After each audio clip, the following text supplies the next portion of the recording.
They sold me for a merger. I came back to own the funeral home that buried. Their Neme watched my father sign me away over dessert. He did not call it that. Of course, men like him never use the ugly word when a cleaner one will do. He called it an arrangement, a strategic family alliance, a chance to secure all our futures. I was 23 years old, sitting at a table in a private room at Delmonico's, with a linen napkin in my lap and a ring of bruises around my wrist, from where my mother had grabbed me in the car and hissed, "Do not ruin this." Across from me sat Victor Hale, 52, silver at the temples, custom suit, dead eyes. He owned Hale Memorial Group, a chain of funeral homes stretching across New England. My father owned a struggling logistics company that had been drowning for years. Victor wanted our last parcel of riverfront land. My father wanted his debt erased, and me. I remember the candle between us. The flame trembled every time the waiter opened the door. I remember the smell of butter and red wine. I remember how carefully my mother smiled, like the muscles in her face were being held in place with wire. Victor took a sip of his Bordeaux and looked at me like I was livestock with good posture. "She is prettier than your pictures," he said. My father laughed, lawed. Like this was flattering, like I should feel chosen. Then he slid a folder across the table. Inside was a prenuptial agreement so thick it could have stopped a bullet. I did not touch it. My younger brother, Owen, sat beside my father with the smug silence of a man who had already gotten what he wanted. He had gambled away half the company's liquid cash on crypto scams and sure thing venture deals. My parents had spent the past year cleaning his mess with money they did not have. This dinner was their final solution. I was their clean daughter, their obedient daughter, their useful daughter, the one thing left they could still trade. "Dad," I said, and my own voice sounded far away. "What is this?" My mother answered before he could. "This is survival." That was the word she chose. Not betrayal, not coercion, not sale. Survival. Victor leaned back in his chair. "Your father and I are solving a problem. Mature families understand sacrifice. Sacrifice. Another beautiful word for something rotten. I looked at my father. I wanted to find one human thing in his face. Shame, hesitation, anything. But he only stared at the folder and said, "If you do this, Owen keeps his position, the company stays afloat, and this family survives another year." I had worked at that company since I was 16. Warehouse floor in summer Dutch, in college contracts after graduation. I knew every route, every driver, every unpaid invoice. I had spent 6 years stitching together a business my father and brother kept slashing open, and now I was being told my body was the last remaining asset. "You are asking me to marry him," I said. My father finally met my eyes. "No," he replied, "I am telling you." Let that sink in. I did not cry. Not there. I just stared at him and felt something inside me go cold and precise. Victor smiled as if he appreciated composure. "You will be comfortable. The house in Weston staff, travel, security. In return, I ask for loyalty and discretion. Discretion, because men like Victor did not collect wives. They collected silence." I stood up so fast the chair legs screeched against the hardwood. My mother rose with me. "Sit down." "No." Her face hardened. "Do not be dramatic." That almost made me laugh. Dramatic. My family was selling me to a funeral tycoon over steak, and I was the dramatic one. Victor folded his hands. "You should understand something, Eliza. If this deal does not happen, your father loses everything within 90 days. Creditors will carve that company apart. Your brother will be unemployable. Your mother will lose the house." I looked at him, then at the folder, then back at my father. "And if I say no?" No one answered at first. That was answer enough. My father cleared his throat. "Then you are no longer part of this family." There it was, the blade, finally unsheathed. I picked up the folder, not because I intended to sign it, because I wanted the weight of it in my hands. I wanted to remember exactly how heavy betrayal felt. Then I walked out. My mother followed me into the hallway in her heels. Catching up, just as I reached the elevator. "You ungrateful little fool," she snapped. "Do you have any idea what your father has done for you?" I turned to her. For a second, I saw the woman who used to braid my hair before school. Then I saw the woman who had watched me be priced and still adjusted her lipstick. "Yes," I said. "Tonight I finally do." She slapped me hard. A man in a navy suit near the bar turned his head. My mother lowered her voice instantly, smile back in place. "If you walk away, do not ever come back." The elevator doors opened. I stepped inside, and I did not go home. That was 5 years ago. 5 years, 3 states, 2 names, and 1 funeral later, I came back to bury my family. Not with a gun, not with poison. Not with screaming revenge in the night. I came back with paperwork. The first year after I left nearly killed me. Victor Hale did not like losing assets. My father did not like public humiliation. Between the two of them, I became unhireable in Boston within weeks. Offers vanished after final interviews. Apartment applications stalled. References soured mysteriously. One hiring manager got drunk enough to warn me that someone with deep pockets had called me unstable, impulsive, and prone to episodes. That word stayed with me. Episodes. The elegant rich person way of saying, "We are going to make sure no one believes you." So I disappeared before they could finish the job. Providence first, then Hartford, then Cleveland. I waitressed under my mother's maiden name. Slept in a studio above a laundromat where the pipes screamed all winter. Ate canned soup and apples and sometimes nothing at all.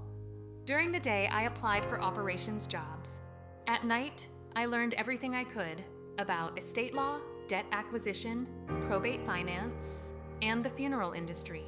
Yes, the funeral industry, because I could not get Victor Hale out of my head. Not his hands, not his face, his balance sheet. Men like Victor did not build empires from tenderness. They built them from debt, grief, leverage, and timing. Funeral homes are not really about death. They are about urgency. Families pay anything when guilt is fresh and the body is still warm. The ugliness of that fascinated me. Not morally, strategically. A year into exile, I got my first break. A regional cremation service outside Akron needed an operations coordinator. The owner was tired, the margins were thin, and no one glamorous wanted the work. I wanted all of it. I learned transfer logistics, embalming schedules, municipal permits, prepaid burial contracts, supplier negotiations, furnace maintenance, labor disputes, insurance claims, and the brutal math of grief. I learned which counties delayed death certificates, which pastors ran long, which casket vendors lied, which families fought over flowers. While their mother cooled in the next room, death stripped people down. That made them easy to read. So did money. Within 18 months, I was running the place. Within 3 years, I owned part of it. A year after that, when the founder's second stroke left his children desperate to liquidate, I bought them out through an investment group I created with 2 silent partners who cared more about returns than reputation. Then I started buying small funeral homes no one wanted, rural, understaffed, poorly digitized, family-owned businesses with sentimental logos and terrible cash flow. I bought them cheap and made them efficient, not warm, efficient. By the 5th year, my group held 12 locations across 3 states, a cremation transport arm, and a modest but growing cemetery maintenance division. Nothing flashy. Nothing that would land me on a magazine cover, but enough to matter. Enough to be seen by people like Victor Hale, especially when they started missing loan covenants. That part was almost funny. Victor had expanded too aggressively into luxury memorial services, marble lobbies decorated, celebration of life packages, imported Italian caskets with names that sounded like perfume, the kind of grotesque excess that thrives in boom times and chokes in recessions. His debt stack was clever, layered, fragile. I saw the cracks before anyone else because I knew how men like him lied to themselves. Growth, legacy, brand, prestige, all those pretty words wrapped around one simple truth. He was over-leveraged. My father, Meanwhile, had survived the original crisis only by giving Victor what he wanted anyway. Not me, the land. Victor got the riverfront parcel through a shell purchase 6 months after I vanished. My father got temporary relief, Owen kept his title, and my family told everyone I had suffered a breakdown and cut contact after making false accusations against a respected family friend. A breakdown, there was that word again. My disappearance became their evidence. Convenient, the lie held for years because people prefer narratives that let them keep drinking wine at the same tables. Then 2 things happened. Victor's expansion debt started souring, and my father died, not dramatically. No operatic justice, no last-minute confession, a stroke while shaving, fox down on imported tile, found by my mother 40 minutes later. I learned it from an industry bulletin because Hale Memorial Group had the contract for the funeral. Of course they did. Victor was going to bury the man who tried to sell him a daughter. And there, right between the service notice and the floral instructions, was the detail that changed everything. The Atwood Family Trust had been revised 3 months before my father's death, Exeter. Owen Atwood, contingent family holdings to be rolled into a memorial land partnership under Hale Strategic Development. I read that twice. Then a 3rd time. My father had not only erased me. He had tied what remained of the family assets to Victor, even after death. He was still feeding me to that man from the grave. That was when I came home. The funeral was held in the flagship Hale Chapel in Brookline, all dark wood and false comfort. I wore black, no jewelry, hair pinned back. No one recognized me at first. Why would they? The last version of me they had seen was bruised, cornered, disposable. This woman walked like she owned thresholds. I stood in the back as my father's old business friends told each other lies about loyalty and legacy. My mother wore widowhood like couture. Owen cried at exactly the right moments, hand on her back, profile turned toward the congregation for maximum sympathy. Victor stood near the front, receiving guests like a priest of prophet. Then he saw me. It hit him in stages. Recognition, calculation, annoyance, and beneath all of that, a flicker of something I had hoped for all these years. Eunice. I walked forward after the eulogy, while the pianist played something soft and fraudulent. My mother saw me first. The color left her face so quickly, it looked like someone had pulled a curtain open inside her skin. Eliza? The room shifted. Names do that. Real names. Owen turned, and for a second I saw actual fear, not grief. Not guilt, fear. Victor stepped in before either of them could speak. You should not be here, he said quietly. I almost smiled. I disagree. My mother's fingers dug into her clutch. After everything you have done to this family, you have the nerve to come here? After everything I had done, there it was, the old magic trick. They stabbed, and I bled, and somehow the blood on the floor became my crime. I looked at her black veil, her pearl earrings, the diamonds she had kept through every convenient tragedy. I came to pay my respects, I said, and to review the estate documents. Owen laughed, too fast. You are not in the estate. No, I replied, pulling a slim leather folder from my bag. But you are in mine. Victor's eyes narrowed. That was the first real moment, the tiny one, the inhale before the collapse. I handed him the top sheet. He read the heading, and his expression changed. Not much. Men like him were trained against visible panic, but I saw the skin tighten around his mouth. What is this? Owen demanded. I answered him without looking away from Victor. A notice of acquisition. 3 months earlier, through a layered purchase, using one of my holding companies, I had acquired the distressed mezzanine debt tied to Hale Strategic Development's riverfront expansion.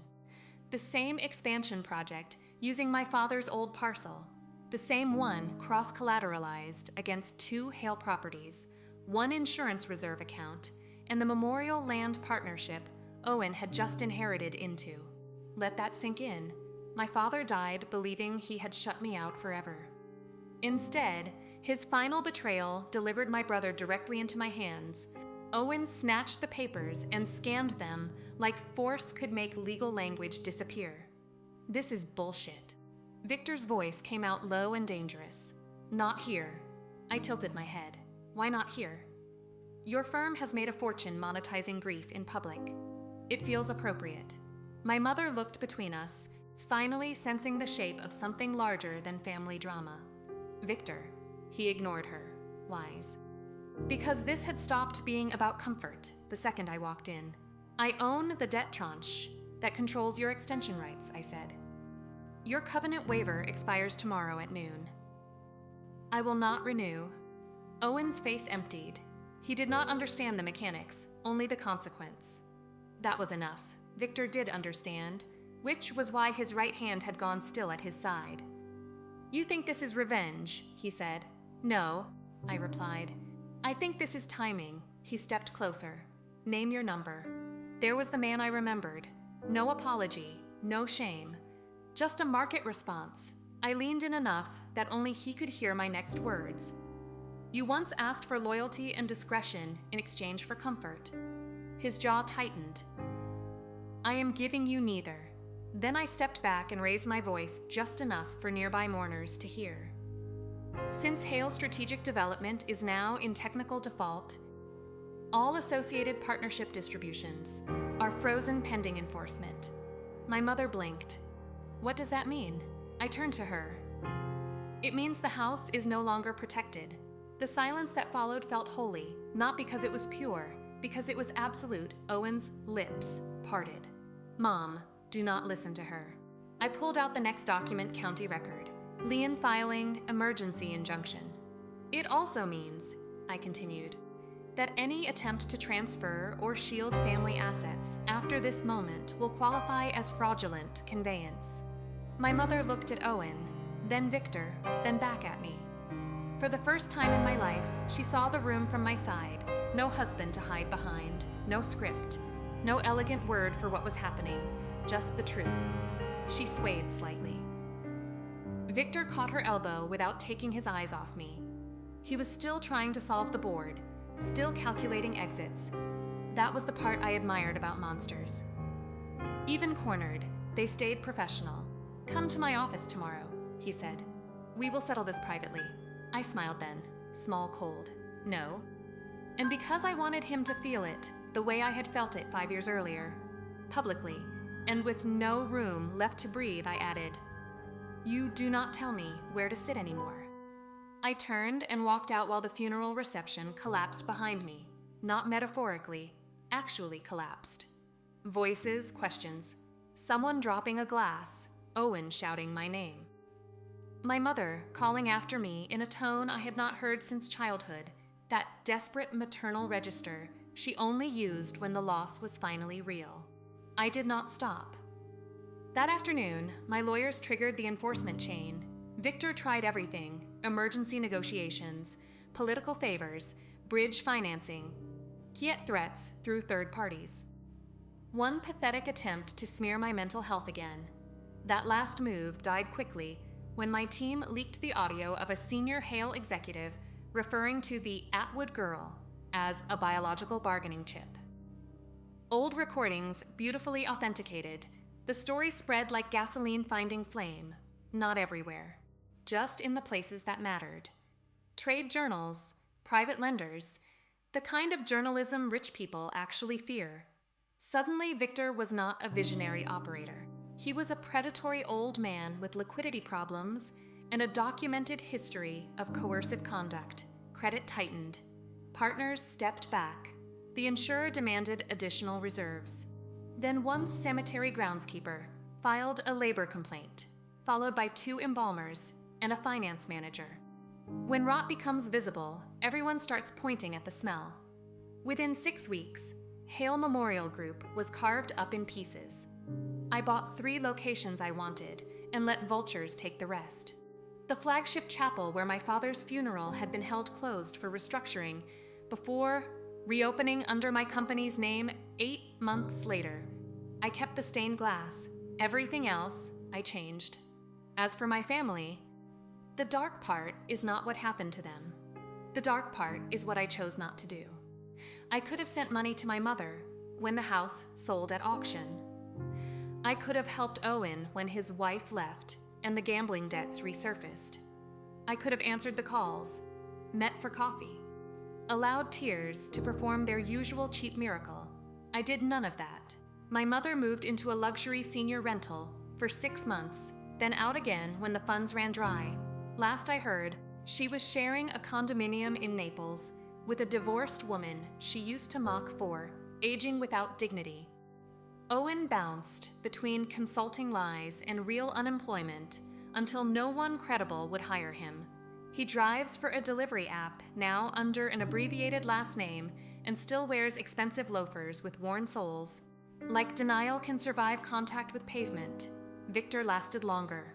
Men like him always do. He sold his watch collection, then his boat, then his Weston property. He fought every corner with the elegance of a dying king and the ethics of an open sewer. But power is mostly other people agreeing to believe in you. Once that belief breaks, all the tailoring in the world cannot hold a man upright. I saw him once more, nearly a year after the funeral. He was standing outside the former flagship chapel, now mine, looking up at the new brass letters above the entrance. Vale Mortuary Group. My name, my building, my staff moving behind the glass in silent black. He heard my heels and turned. Time had not been kind, good. He looked at me for a long moment. Not lustful this time, not amused, just old and expensive and beaten. You built all this out of spite, he said. I unlocked the front door. No, I replied. I built it out of instructions. He frowned. I held the door open, not for him, but as punctuation. You taught me what people are worth to men like you, I said. I just learned how to invoice properly. Then I stepped inside and let the door close in his face. That should be the end. The clean ending, the audience ending. The one where justice lands and the woman walks away in good shoes. But you asked for dark, so here is the darkest truth of all. I do not feel healed. I feel accurate. There is no grand peace waiting at the center of revenge.